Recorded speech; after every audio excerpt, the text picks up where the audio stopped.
pasal mi ni hi ololin ahong ke hlonin aki he chan hlonin aki he gil che hlonin amani zong lole pai phata le ki ngai ta a hi hlon tai a hi en amani hin selgu khat chi anei hlonin hi chi hi olola in he diu hi amani hin khutu sim hi sap kang ten plot twist ati ho kho hi in ngai num ta hi 2003 in Canada gama pasal kum som thum le ko Michael Bridges ki ti khat aumin ama hi mi wang sta khat a hi azi chu ato to lama hin alo samjingin na to na ding amu a zong le atong so theipu in hitia hi vai chata le gan theita hi hin khu amana hi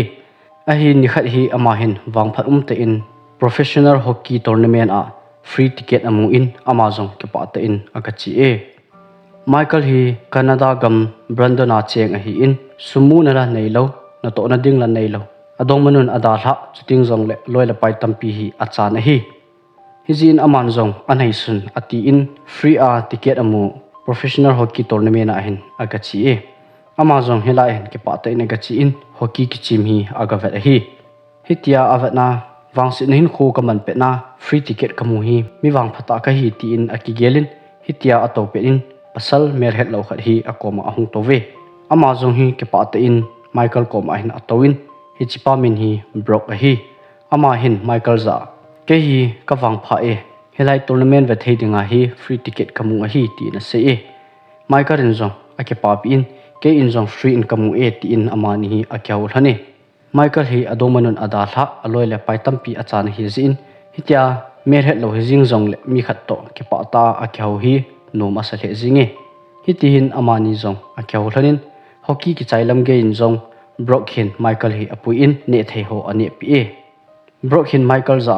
hla ting le club ma chi te ti in Michael zong anome hiti ni thla in amani zong akisu tu ki thanin club ma aga chi thon tai athil ne do zo si man le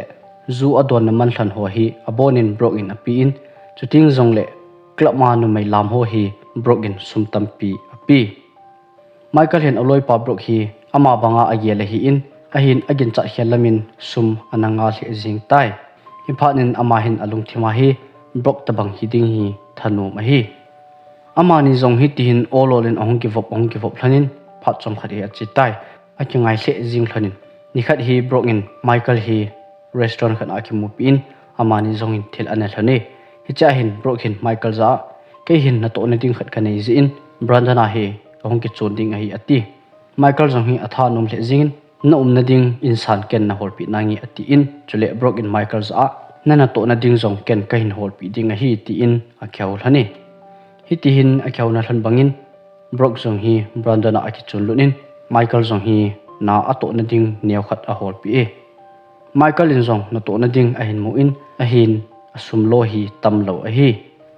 asumlo atamlowa Michael sumla paya alhin zo lo hi Brokin amu in hi in Brokin Michael za sumla pai na tamu be na dingin thil na deliver sa inge ati hiti hin Brokin athil pi ho hi Michael in deliver agabol ji e hita hi sum tamjep Michael in amu tai hitin hin khu ahin mangthlanin nikhat hi Michael in Brok za ipi nei deliver sa thilka deliver man sum hi za nei pi ji ham tin ase e ahin Brokin Michael za ase in sum na tammu nu ma hile phata in deliver in lang ahin na thil deliver ho hi na vet lo hilding hi tin ase pi e Michael zong anumin ahin hichinya ko na Michael hi alung the hi tai ipja thil deliver hi kavat ding ai phalo hi dem ahi lo le danin a phal lo thil ho hi ka bol kha hi tam tin alung dongi ahin Michael hi sumle paya ha sa hi jin aman zong sum katam mu pole khodi hi e ipi hi zong le delivery nge tia hi ahin deliver jing a hi hiti hin phat a chi in 2003 December lang a hi tai Brokin zong Michael hi restaurant khan apui kinin ne thei ana thani akiwa awa thana muntina apo do chai thun phanin Brokin Michael hi agari apui in aina hi aga tha go hi hitia achi jing pel thonin Brok phone hi ahungin amazon hi mi khat to khyau e he cha konin Michael in akhyau pi hi Brokin abos pa akhyau pi e ti a he hi hiti hin Brok le abos pa hi akhyau than Brok hi akhasu do ni chom khat zoin Brokin zong akhyau pi pa abos pa za lungneu hin kenthil zo si hi ka hin handle ding a hi ati in phone hi koi phone a koi in Brokin zong gari hi ale he phein gang te in a hlei in chom khat zo in hotel khat mai a hin anga brok zong akumin Michael za hungdo hin lang gari sunga hin to pe pe in ati in brok hi aga chi in hotel room kot khat aga su brok in hotel room ma kot khat aga su namun hi Michael in gari sunga kuna amu thei a hi brok in kot asu na room ma kunin numai khat in kot a hin hongin hi chinu le brok hi a khaul hani a khaul han dana kunin Michael in brok le a khau pinu hi kinil thana kina thana hi ti amu hi tia chom khat brok le he chenu mai nu hi a kinil zo thanin brok in hi chenu hi a henin tola asulu in wo kitina wo in a wo chai phana room sunga hi a khailu na kot a kha a hung do hi he cho hi koi mana mu pu in a hin Michael bowin amu a hi Michael hi a ki cha le zingin a ke phat lam le zinge brok zong gar sunga hung le lunin gari hi a hi atai Michael zong tip chanin aumin in na hlun hlan phanin Michael akumin brok in Michael za na thilmu ho hi koi ma chu ko ma na sei lo ding a hi tin a sei pi Michael zong hi nge ati in hi ti hin brok in zong ai lang akizu tai hi cha kunin Michael in brok hi agin mo na asang che che zingin ama hi geng khana zawa chule thil i deliver sa hi danin a phal lo hi ding hi tin a gial tai hi cha kuna hi iti ka po do ding ham tin angai tu in ha asa le zinge Michael hin brok thilbol na la hi ke hi kalha lut wa la hi ta in ka thilbol hi adi poi ta hi alongial nom thei ta lo hi a hi in Michael hi thi be ben aumin a thilmu ho tera brok in no mai kha vo ho hi koi mo chu ko ma a sei lo hi hi tin pha a chi in ni khat hi Michael phone aginge Michael in zong ala a hele brok a hi in brok in Michael za thil na deliver ding khat au mi atipi hp na hi Michael hi alongial ki kadan jing a hi in ka deliver ding ham ipi ka ti ding ham ati a hi aji chu ama hin ki bor zom han lang hi le a phalo ni kha le ka bui ding a hi in a hin ka nga ki na hi le brok le abo so hin ka chunga thil phalo a hin bor ki thei hi ta hi lungdong ta ma hi hitia ama a ha ma sangin brok in Michael za na thil deliver ding hi hung ki gelin lang nang anu ma zong le nang thu a hi in a hi na deliver no ma zong le nang ma thu a hi ti pi tai a hi in Michael in sumle pai anei lo a hi in chule anga a hi le achunga thil phalo brok le abo so hin a hin boarding ham tin a ki cha in aman zong deliver inge tin a se in gari kila a hitia hi thil hi aga deliver ki a hi Michael in a thil aga deliver chai phanin brok to hin akimu tu thanin brok hin Michael za keile boss pa hi nang chunga ki pa le jing thani ho tera na thilmu hi kun ma chu ko ma zong na sei pu in na thil deliver ho zong khal chang na ve pu in chule phata le gun chu ta na na to hi ati pi hi ji in brok in Michael za nang hi boss pa ne ki mu pi nomin boss pa nang hi na din mun hi promote bola kei banga hi agent sang langa nom ding hi chule na sumu zong hi tam ding a hi tai ati pi Michael zong ake pa in alang khana ake song lal hle zinge brok in Michael za boss pa ne ki mu sanga wang hi test khat na bol anga ye he chi test hi thil dang a hi pu in izam tia ne thil bol na hi na subui theiding a hi lawa le ne thil bol hin he au ma le hunama na pan theina ding mi ki san na thangam na dinga hi